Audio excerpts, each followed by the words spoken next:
What if I told you that a single sentence from a minimum wage waitress would not only silence a billionaire in front of 200 people, but would completely change the trajectory of both their lives forever? What if I told you the same sentence holds a secret that separates people who stay stuck from those who rise above any circumstance? This isn't just another feel-good story. This is a true account of what happened at the Grand Plaza Hotel in Manhattan on March 15th, 2023, and a sentence that was heard around the world. But here's what the news didn't report.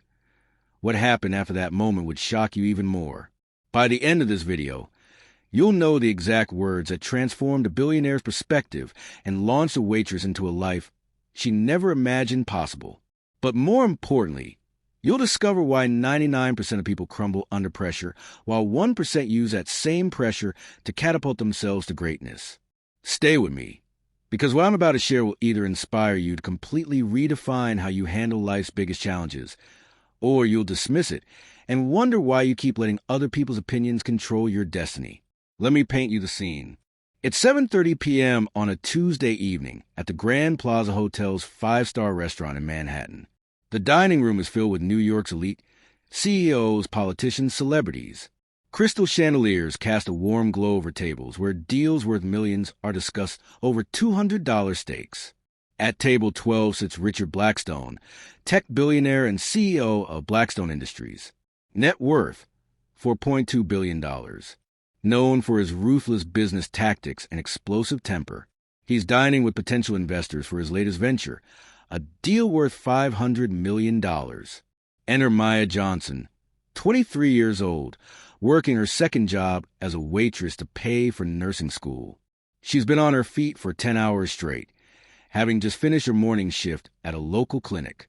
Her uniform is impeccable, her smile genuine despite her exhaustion. Maya approaches table 12 with the same professionalism she brings to every table. She's been working at the Grand Plaza for 8 months, long enough to recognize the big players, but not long enough to be intimidated by them. Good evening, gentlemen. Welcome to the Grand Plaza. I'm Maya, and I'll be taking care of you tonight. Can I start you with something to drink? Richard barely glances up from his phone. Dom Perignon, 2010. And make sure it's properly chilled. Last time I was here, the champagne was served at room temperature, like some cheap dive bar. Maya nods politely. Absolutely, sir. I'll make sure it's perfectly chilled. She returns moments later with the champagne, properly chilled, and begins the service ritual. As she's pouring, Richard's phone buzzes. It's his assistant with news that one of his major deals has fallen through, a $200 million loss. Richard's face turns red. His jaw clenches. The investors at his table shift uncomfortably as they sense the storm brewing. Then it happened. As Maya is refilling water glasses, her hand slightly trembles from exhaustion. A single drop of water splashes onto the pristine white tablecloth near Richard's plate. Richard explodes. Are you kidding me? His voice booms across the restaurant. Every conversation stops. Every head turns. Look what you've done. Do you have any idea who I am? Do you know how much this dinner costs? More than you make in a month. Maya freezes. The entire restaurant is watching. The other servers have stopped what they're doing. Even the kitchen staff peer through the service window. Richard continues, his voice getting louder, more vicious. This is exactly what's wrong with this generation. No attention to detail. No respect. No work ethic. You people think the world owes you everything. The racial undertone isn't lost on anyone in the room. Maya's face flushes, but not with embarrassment, with something else entirely. The investors at Richard's table look mortified. Other diners pull out their phones, sensing they're about to witness something that will go viral. Richard stands up, towering over Maya. Maybe if you spent less time looking for handouts and more time actually working, you wouldn't be spilling water on tables where real business gets done. The restaurant is dead silent. Maya could apologize, clean up the water, and disappear into the background like most people would. She could let this billionaire's words crush her spirit like so many others have been crushed. Instead, Maya does something that no one, especially Richard Blackstone, expects.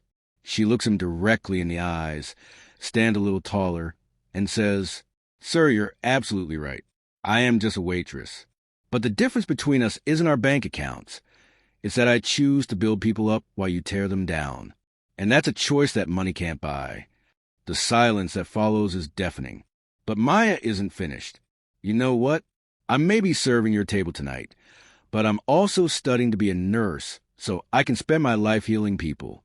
I work 2 jobs to pay for school because I believe in earning what I achieve. And while you're sitting here trying to humiliate someone to make yourself feel powerful, I'm building a future where I can actually make a difference in this world. She pauses, her voice steady and calm despite the intensity of the moment. So yes, sir, I am just a waitress.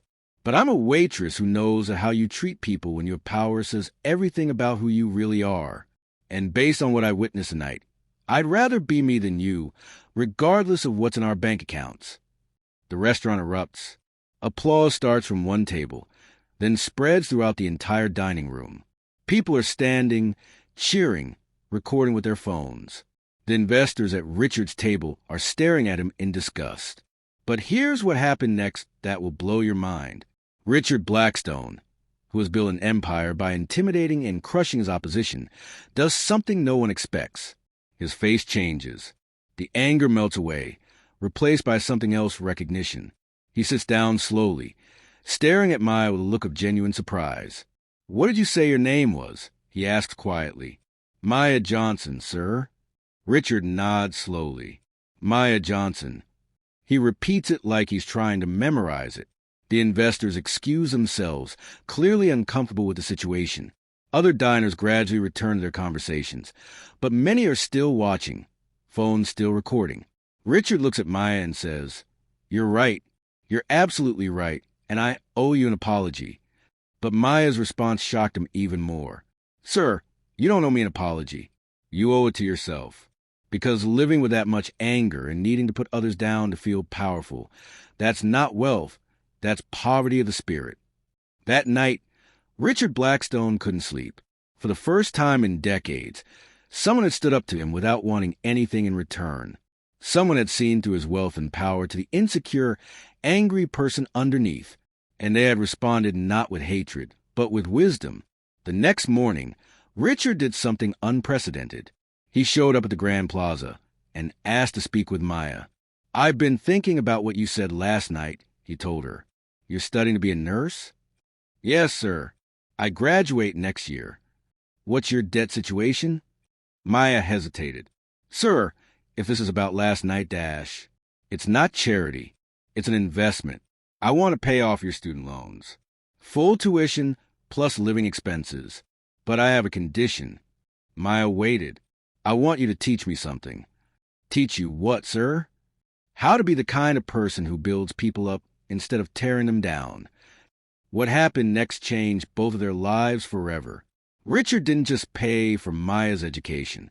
He hired her as a personal consultant on human dignity in business practices. Maya helped Richard transform his entire corporate culture, implementing policies that prioritize employee respect and community building.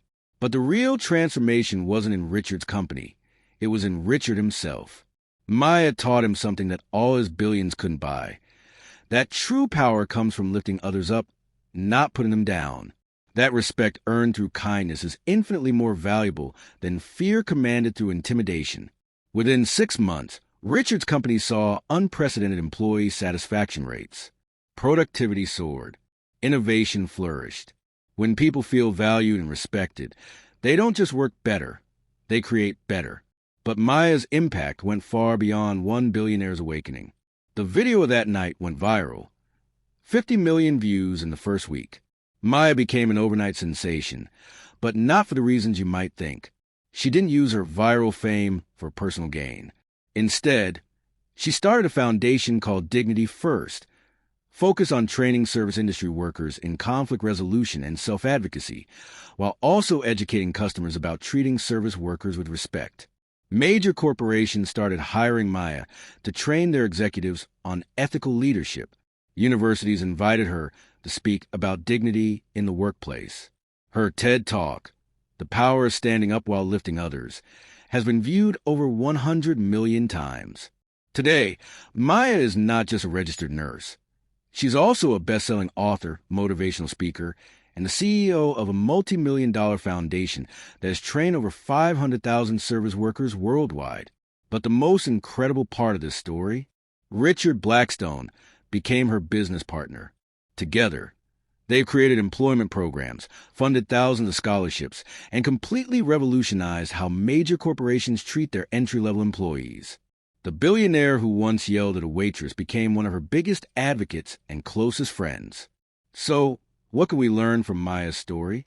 Maya discovered what I call the 3 pillars of unshakable confidence. Pillar 1. Your value isn't determined by other people's opinions. Maya never defended her worth to Richard because she already knew her worth. She wasn't working as a waitress because she was less valuable than her customers. She was working toward a goal while maintaining her dignity.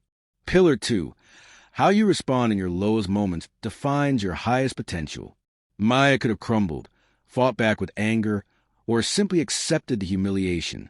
Instead, she responded with wisdom and strength that transformed not just her life, but the life of her attacker. Pillar 3. True power comes from lifting others up, not putting them down. Maya's response wasn't about destroying Richard. It was about showing him a better way to use his influence. That's why her words had such a profound impact. But here's the part that might make you uncomfortable. Maya had these same principles available to her long before that night at the restaurant. The difference wasn't the knowledge. It was a decision to live by them even when it was difficult. Right now, you have access to the same principles Maya used. You have the same choice she had. Let other people's treatment of you define your worth, or use those moments to demonstrate your true character. The question is, when your moment comes, and it will come, what will you choose? Will you shrink back when someone tries to diminish you? Will you let their insecurities become your limitations? Will you allow their need to feel powerful to make you feel powerless? Or will you do what Maya did? Will you stand tall in your truth? Will you respond with wisdom instead of react with emotion? Will you show them and yourself that your value isn't determined by their validation? Because I guarantee you this, everyone faces moments where they're tested. Everyone encounters people who try to make themselves feel bigger by making others feel smaller. The difference between those who rise and those who fall isn't the absence of these moments. It's how they choose to respond when they come. Here's what Maya wants every person to understand. Your current position is not your final destination. Your job title doesn't define your worth. Other people's need to put you down says everything about them and nothing about you. But most importantly, the same strength that Maya found in that restaurant already exists inside you. It's not something you have to develop or earn. It's something you already possess that you just need to access. Here's what I want you to do right now. Think about a situation where someone made you feel small, insignificant, or worthless. Maybe it was a boss, a teacher, a family member, or a stranger. Maybe it's happening in your life right now. Now ask yourself, what would Maya do in that situation? Would she accept their definition of her worth? Would she let their insecurity become her reality? Would she shrink back and apologize for taking up space? Or would she stand tall, speak her truth, and show them what real strength looks like? Write down one situation in your life where you need to channel Maya's courage. Write down exactly what you're going to say and do differently the next time someone tries to diminish you. Because here's the truth that changed everything for Maya and can change everything for you. You don't need anyone's permission to stand in your power. You don't need anyone's validation to know your worth. You don't need anyone's approval to live with dignity. What you need is the courage to believe in yourself even when others don't. The strength to respond with wisdom when others respond with ignorance. The confidence to know that how people treat you is a reflection of who they are, not who you are. Maya Johnson proved that you don't need $1 billion to have billion-dollar impact. You don't need a corporate title to lead with authority. You don't need society's validation to live with unshakable confidence. All you need is the courage to stand up for what's right, especially when it's difficult. The wisdom to respond instead of react. The strength to lift others up even when they're trying to tear you down. Your moment is coming. Maybe it's already here. Will you shrink back? Or will you stand tall? Will you accept their limitations? Or will you show them your limitless potential? Will you let their words define you? Or will you let your response redefine everything? The choice is yours. Just like it was Maya's. Just like it was Richard's. Just like it is for every person who decides that other people's opinions will never again determine their destiny. Your transformation doesn't start when people finally treat you with respect.